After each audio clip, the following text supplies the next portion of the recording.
হতো, এটাকেই জমা করে পরবর্তীতে ফতোয়ার কিতাব হিসেবে রচিত হয়েছে ফতোয়ায়ে আলেম। বাদশাহ ছিল আলেম হোসেন, পড়াশোনা করার চেয়ে বেশি উস্তাদের দোয়ায়, অভিভাবকের আর উস্তাদের সুসংগত থেকে। এই জন্য উস্তাদকে আদব ছাত্রদেরও করতে হবে, অভিভাবকদেরও করতে হবে।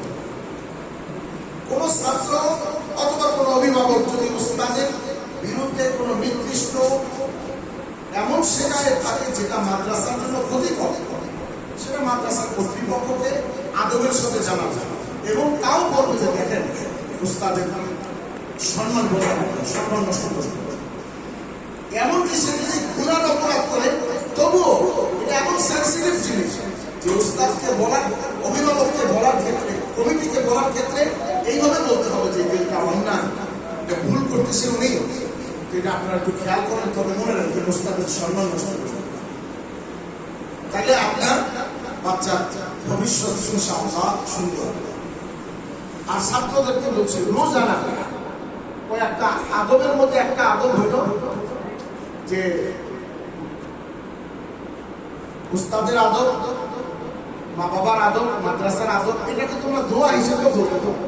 প্রতিদিন নিজের জন্য দোয়া করো, আল্লাহ আমাকে উপকারী এলেম, আল্লাহ আমাকে, এটা জিজ্ঞাসা করছেন কি দোয়া করতে হবে, আল্লাহ আমাকে উপকারী এলেম দেন, যে এলেম আমাকে আমলের রাস্তা দেয়। আর কি দোয়া করতে হবে, উস্তাদের জন্য দোয়া করতে হবে যে আল্লাহ আমার উস্তাদকে খেদমত করার মতো সুস্বাস্থ্য এবং তাকে হিম্মত দান করেন, আর তার যত প্রয়োজন আসে আল্লাহ আপনি পুরা করেন। মা বাবার জন্য দোয়া করতে হবে, আল্লাহ আমার আম্মা আব্বা আমাকে যে মাদ্রাসায় দিচ্ছেন এই জন্য আপনি তাদেরকে দুনিয়াতেও সম্মান দেন, আখিরাতেও সম্মান দেন।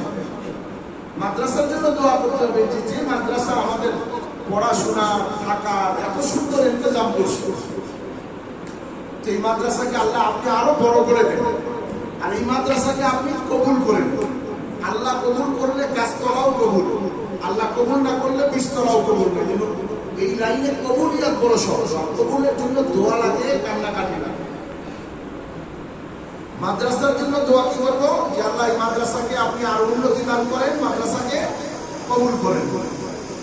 আর যারা মাদ্রাসার হিতাকাঙ্ক্ষী, কমিটি, এলাকার মানুষ, এদের জন্য কি দোয়া করবো, যে আল্লাহ তারা যেমন মাদ্রাসা এবং এলেম ও তালেবে ইলমের সাহায্য করছে, আল্লাহ আপনি তাদেরকে আপনার শান মোতাবেক, আপনার মর্যাদা মোতাবেক আপনি তাদেরকে দুনিয়া আখিরাতে বর্তান। ঠিক আছে ইনশাআল্লাহ। আল্লাহ তাআলা আমাদের সকলকে আমল করার তৌফিক দান করেন। যারা হাফেজ হই না তারা মনে করে যে পড়া শুরু করলো, অনেক সময় হাফেজ হয়ে আর পড়ে না। তুমি যে এখন মাত্র কোরআন ইয়াদ করছো, ফজিলতের অনেক বড় ব্যাপারে গেছো, কিন্তু এলেমের ব্যাপারে তুমি প্রথম পদার্পণ করছো। এখন থেকে তোমাকে নিয়োগ করতে হবে যে আমি এই কোরআনের অর্থ, মর্মার্থ, মাসাইল, ফিকহ, কোরআনের ভিতর থেকে মাসাইলের ইস্তেমবাদ, এই সব কিছুর জন্য আমাকে দাওরায়ে হাদিস পর্যন্ত পড়াশোনা করতে হবে। আল্লাহ তোমাদের সকলকে পড়াশোনার উপর আমাদের পড়াশোনার উপর আমলের তৌফিক দান করেন। আল্লাহুম্মা লাকাল হামদু কুল্লু ওয়া লাকাশ শুকরু কুল্লু বিয়াদিকাল খায়রু কুল্লু ইন্নাকা আলা কুল্লি শাইইন